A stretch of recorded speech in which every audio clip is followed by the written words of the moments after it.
Karibu kwa mara nyingine tena mtazamaji wa The World News katika kipindi hiki cha ulimwengu wa siasa. Naitwa Damu Hussein na moja kati ya ripoti tulizokuwa nazo ni kile ambacho Washington inakiri kwamba kiongozi mkuu wa serikali ya mapinduzi ya Kiislamu Mujtaba Khamenei bado ni mwiba mchungu kwao. Kwa mujibu wa taarifa iliyotolewa na Washington ni kwamba Khamenei bado anajishughulisha na serikali ya Iran, lakini wanamuona bado yupo katika safu ya jeshi. Marco Rubio, waziri wa mambo ya kigeni wa Marekani, anasema. Rubio ameongeza kuwa utawala wa Trump haujaipatia Iran msamaha wa vikwazo kwa kubadilishana na kufungua mlango wa Hormuz, huku afueni yoyote ikiwekwa kwa masharti ya makubaliano ya nyuklia. Waziri wa mambo ya nje wa Marekani Marco Rubio aliwaambia wabunge mnamo Jumanne kwamba kiongozi mkuu wa Iran Mujtaba Khamenei anazidi kujishughulisha katika ngazi fulani na kwamba Iran bado ina silaha za hatari na inaendelea kutengeneza ndege zisizokuwa na rubani pamoja na makombora ya kijeshi kama ngao yake ya kawaida. Kuharibiwa kwa kiasi kikubwa na mashambulizi ya Marekani na Israel bado hakukuifanya Iran kuachana na uzalishaji. Wanaendelea na uzalishaji wa silaha, anasema Marco Rubio. Ameongeza kuwa timu ya mazungumzo ya Rais Donald Trump wa Marekani haijapatia Iran msamaha wa vikwazo ili kubadilishana na kufungua mlango wa bahari wa Hormuz, na amesisitiza kuwa uondoaji wa vikwazo unahusishwa na Tehran kuacha mpango wa nyuklia.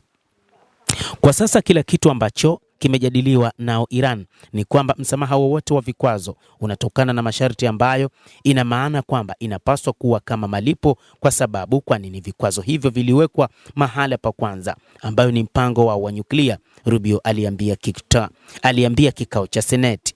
Iran inawekewa vikwazo kwa sababu wamerutubisha madini ya uranium. Iran imewekewa vikwazo kwa sababu ya shughuli zake za nyuklia, aliendelea Rubio. Ikiwa watakubali kuacha mambo hayo, kutakuwa na msamaha wa vikwazo unaohusishwa na kujitolea kwao na kufuata makubaliano hayo. Aidha, Marco Rubio amesema kuwa Iran imekubali kufanya mazungumzo kuhusu masuala ya mpango wake wa nyuklia ambayo hapo awali ilikataa kuyajadili, akibainisha kuwa maendeleo hayo sio hakikisho kwamba mazungumzo yataleta makubaliano ya kumaliza vita kati ya Marekani na Israel dhidi ya jamhuri hiyo ya Kiislamu ya Iran.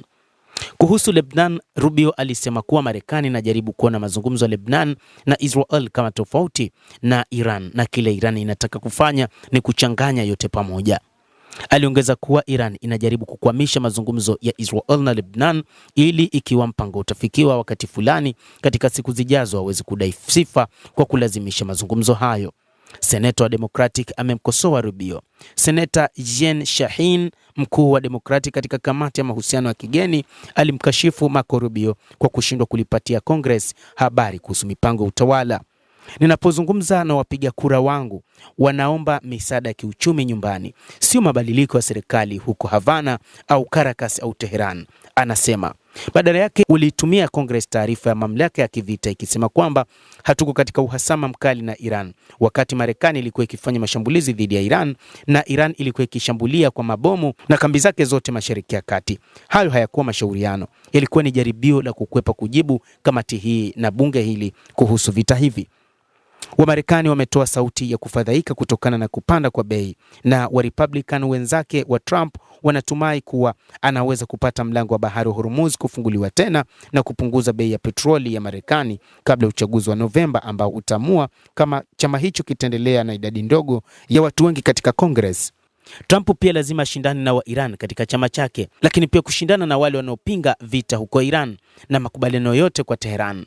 Trump na wafuasi wake wanasisitiza kuwa vita hivyo vingekuwa na manufaa ikiwa ingeizuia Iran kupata silaha za nyuklia. Trump pia anasisitiza kuwa bei ya petroli itashuka na amesisitiza kwa wiki kadhaa kwamba atafikia makubaliano mazuri katika kumaliza mzozo huo. Aliwaambia maseneta, Iran ina nia ya kujenga uwezo wake wa kawaida wa silaha kama ngao kwa mpango wake wa nyuklia.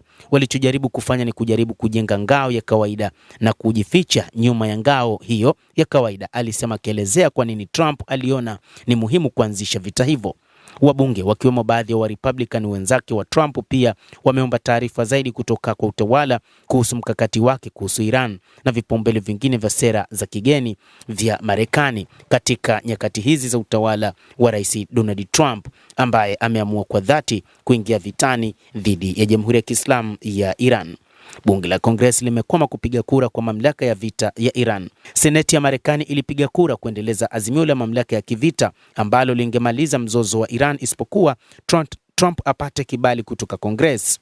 Siku kadhaa baadaye, viongozi wa bunge waliahirisha ghafla kura kuhusu azimio hilo ilipoonekana kuwa na uwezekano wa kupita.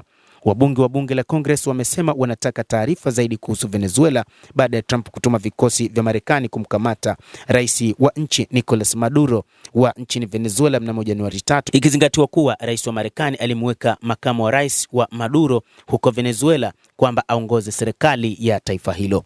Walisema pia wana maswali kuhusu vikosi vya Marekani kurusha boti kwenye pwani ya Venezuela tangu Septemba, lakini pia kumekuwa na maswali kuhusu mipango ya Trump kwa Cuba inayodhibitiwa na wakomunisti, huku kukiwa na wasiwasi unaongezeka kuhusu uwezekano wa mashambulizi ya kijeshi ya Marekani, huku utawala wake ukiongeza shinikizo katika kisiwa hicho na kuhusu milipuko ya ugonjwa hatari wa Ebola barani Afrika. Endelea kutufuatilia, lakini usisahau kulike, kucomment, kadhalika kusubscribe channel yetu hii. Upata habari hizi kwa mapana kupitia The World News. Naitwa Dam Hussein.